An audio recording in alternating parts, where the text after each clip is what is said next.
Peter 1, Peter 2, Peter 2, Peter 3. Peter 3. D'accord, allons-y, prêt. Attends. Je vous aime, les gars.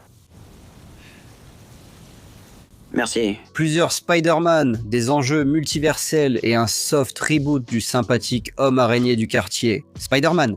No Way Home aurait dû être l'adieu parfait à l'ère de Tom Holland dans le rôle de Peter Parker. Après des années d'erreurs de Marvel, nous attendons avec impatience le 4e opus. Spider-Man Brand New Day. Je ne suis pas seulement Peter Parker, je suis aussi Spider-Man. Ce film sera-t-il à la hauteur du souvenir des nombreux films Spider-Man qui l'ont précédé? Ou ne sera-t-il qu'un autre faux pas dans la marche hésitante de Marvel vers l'apocalypse? Eh bien, seul le temps nous le dira. Mais une chose est sûre, le statu quo pour notre cher lanceur de toile est tout sauf simple. Jolie fleur. Oh, ce sont un cadeau de pendaison de crémaillère. Je suis MJ. Je suis le voisin d'en face, de l'autre côté du couloir. Voisine sympathique. À l'approche de la sortie de Spider-Man, No Way Home, tout le monde a pris conscience que Tom Holland n'avait pas signé pour d'autres films Spider-Man après celui-ci. Son ton lors de la tournée de presse était si définitif qu'il a déclaré à GQ « Si je joue Spider-Man après mes 30 ans, c'est que j'ai fait quelque chose de mal. » Et pourtant, comme vous l'avez peut-être remarqué, Holland aura 30 ans lorsque le nouveau film sortira. Alors, est-ce que cela signifie que les choses se passent mal pour le tisseur de toile préféré de tout le monde? Mec. Mec.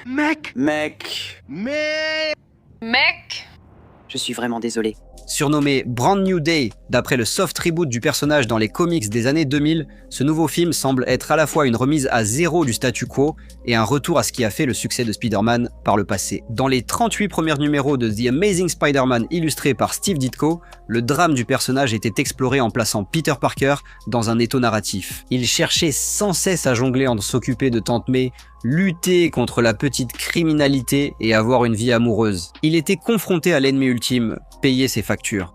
Pourriez-vous me payer à l'avance? Tu es sérieux? Te payer pourquoi? Rester là debout? Ces thèmes et conflits narratifs étaient au cœur de l'ère Sam Raimi des films Spider-Man. La version du personnage dans le MCU n'a pas autant mis l'accent sur cet aspect. Ils l'ont plutôt présenté comme quelqu'un qui fait face à des problèmes d'adolescents classiques, pas forcément comme un personnage dont les différents aspects de la vie le tiraient dans plusieurs directions à la fois. Preuve à l'appui, Peter du MCU n'a eu son moment, de grands pouvoirs impliquent de grandes responsabilités, qu'au 3e film solo lors de sa 6e apparition. Tu as un don, tu as du pouvoir. Et un grand pouvoir implique aussi de grandes responsabilités. Brand New Day, tout comme le comic dont il tire son nom, tente de rétablir un statu quo plus familier pour le personnage. Des problèmes d'argent, une identité secrète et surtout un Peter Parker triste. Le film sera également une adaptation libre de 2 histoires de comics, Brand New Day et The Other. Dans The Other, publié en 2006, Peter Parker est mort lors d'un combat brutal contre le vampire Morland. Il se réveille dans un grand cocon de toile d'araignée et découvre qu'il a de nouveaux pouvoirs. Il peut voir dans le noir, il est nettement plus fort et il peut se lier au niveau moléculaire avec des objets. Dans cette adaptation unique, il produit sa toile organiquement, sans lance-toile. Allez, toile. Bien que The Other ait été controversé à sa sortie, certains fans ont jugé sa motivation trop évidente. Les dirigeants de Marvel voulaient que le Spidey des comics ressemble plus à celui du film. Depuis, la plupart de ces ajouts à la continuité ont été annulés. Mais cette histoire est devenue l'une des préférées des fans. C'est amusant de voir comment cela fonctionne. Pour ce nouveau film, il est très clair que Destin Daniel Cretton et Marvel Studios essaient de faire des choses similaires. Ils essaient de redonner un peu de conflit narratif et de drame à l'univers de Spider-Man, tout en essayant de ramener les enjeux à une échelle plus humaine. L'aspect doublement intéressant de cette perspective cependant, c'est qu'en adaptant The Other, les films adaptent maintenant les comics qui intégraient directement la continuité des films. C'est une adaptation d'une adaptation d'une adaptation.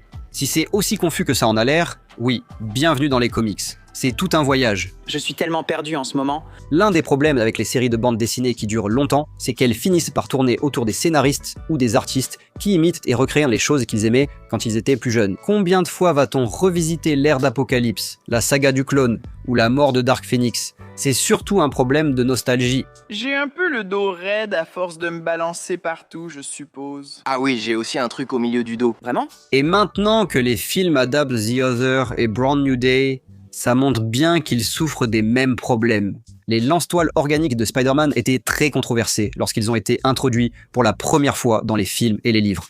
Donc, quand il a été temps de relancer la franchise, ils sont revenus en arrière sur ce point. Et maintenant, nous voilà revenant à la situation d'origine par nostalgie. Waouh. Ça, c'est sorti de toi. Ouais, tu ne peux pas faire ça, hein? Mais comment c'est possible? Bref, on s'égare. Regarde. Ce balancier est présent dans toutes les franchises au long cours. Combien de fois James Bond est-il allé dans l'espace ou a-t-il affronté une menace mondiale dans un film avant de tabasser des trafiquants de drogue dans le suivant? Parce que tu essaies constamment de trouver un moyen de garder tes personnages humains, de faire monter puis redescendre la vraisemblance du récit. Brand New Day va voir Peter obtenir des lance-toiles organiques, affronter plusieurs ennemis plus terre à terre et se battre contre la main. C'est un changement radical par rapport à un Sinister Six multiversel et à une alliance avec Tobey Maguire et Andrew Garfield. Mais peut-être que c'est exactement ce dont le personnage a besoin. Un petit réajustement. Donc ton corps produit lui-même sa propre toile? Je préfère ne pas en parler. Non, ce n'est pas ce que je voulais dire. Tu te moques de moi? Non, on ne peut pas faire ça. Donc naturellement, on est curieux de savoir comment fonctionnent tes toiles. Bien sûr, tout le monde a adoré les crossovers façon Spider-Verse dans No Way Home, mais pour moi, le meilleur, c'était de voir comment ils essayaient de réparer le personnage et de le ramener à un statu quo plus proche de la conception de Ditko. Ils lui donnent son origine tragique. Ils lui retirent le soutien affectueux de ses amis et ils le laissent seul dans la ville, vivant dans un appartement miteux tout seul à la fin du film. Et il semble qu'il y ait un vrai suivi dans Brand New Day, ce qui n'arrive pas toujours avec le MCU ou les projets liés au MCU. Thor avec les Gardiens de la Galaxie, non, le céleste géant qui sort de la Terre à la fin des Éternels, même la romance entre Hulk et Black Widow, jamais mentionnée à nouveau. Donc, le fait que Brand New Day reprenne ce fil narratif donne à Peter quelque chose de vraiment difficile à surmonter, et reste fidèle à la refonte du personnage. C'est de bon augure pour le film. Et on peut voir cet engagement à l'écran, visuellement. Spider-Man porte un vrai costume, et il rend vraiment bien. C'est le meilleur costume depuis Amazing Spider-Man 2, sans ce festival de CGI grisâtre et bâclé. Bien sûr, le film a les défauts communs aux gros projets à effets spéciaux. Mais soyons honnêtes, Spider-Man Homecoming n'est pas très beau visuellement. Il possède cependant d'autres aspects cool. Sa palette visuelle n'en fait pas partie. Filmer l'œil de Spider-Man depuis l'intérieur du masque en chute, c'est une idée visuelle très cool. Petite parenthèse, c'est aussi l'œil que Morlun arrache dans le comic. Il me semble que c'est le gauche. Mon Dieu, tu arrives même à voir à travers ça? Oui, je peux. Regarde, je peux. Au final, Brand New Day ne cherche pas à réinventer la roue. Il essaye de tenir la promesse de ce que Spider-Man devrait être. Pour certains, c'est un signe sombre de l'époque. Pour moi, c'est un soulagement. Les derniers films Spider-Man ne sont pas des histoires de Spider-Man. Ce sont des histoires de Jimmy Olsen, où il porte un masque de Spider-Man. Et j'en ai assez. Je suis tellement ravi de voir Spider-Man être triste, seul et mélancolique. Cela me range sûrement dans une catégorie de fans? Oui, sans doute. Mais peu importe. Appelez ça un drapeau rouge si vous voulez. Pour moi, c'est un drapeau rouge et bleu en toile d'araignée. Eh bien, c'est tout pour cet épisode. Qu'en pensez-vous? Est-ce que ce film risque de complètement passer à côté?